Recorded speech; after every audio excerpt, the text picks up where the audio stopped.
بسم اللہ الرحمن الرحیم۔ اللہ نے اپنے رسول کے علاوہ کسی کی اندھی تقلید کی اجازت نہیں دی ہے، چاہے وہ کتنے ہی بڑے مفسر محدث ہی کیوں نہ ہو۔ میں وہ شخص نہیں ہوں جو صرف یہ کہہ کر مطمئن ہو جائے فلاں مصنف نے یہ کہا اور فلاں نے یہ نہیں کہا۔ انسان کی جہالت اس سے زیادہ کیا ہوگی کہ وہ پتھروں یعنی جوہرات کو جمع کرتا ہے اور قیمتی اشیاء کو ضائع کر دیتا ہے۔ الحمدللہ کہیے اور یاد رکھیے آپ کی زندگی لاکھوں لوگوں سے بہتر ہے۔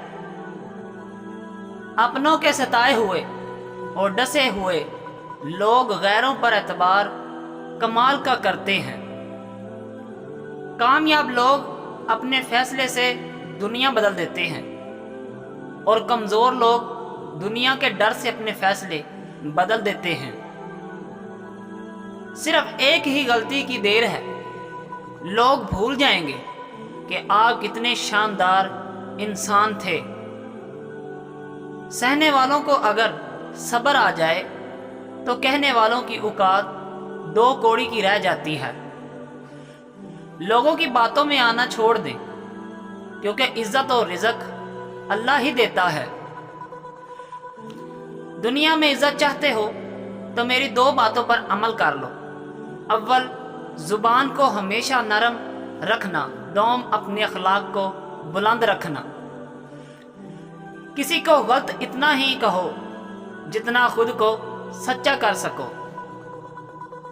روایت کے مطابق ہمارے پاس جو کچھ بچا ہے تو محض الفاظ ہیں۔ یہ ہم پر منحصر ہے کہ ہم ان کے کیا معنی تلاش کرتے ہیں۔ آپ خدا کو جانے بغیر اپنے انسان ہونے کے راز تک نہیں پہنچ سکتے۔ اگر تکلیف سب سے بڑی نعمت نہ ہوتی تو اللہ اسے اپنے سب سے پیارے محبوب کو کیوں عطا کرتا؟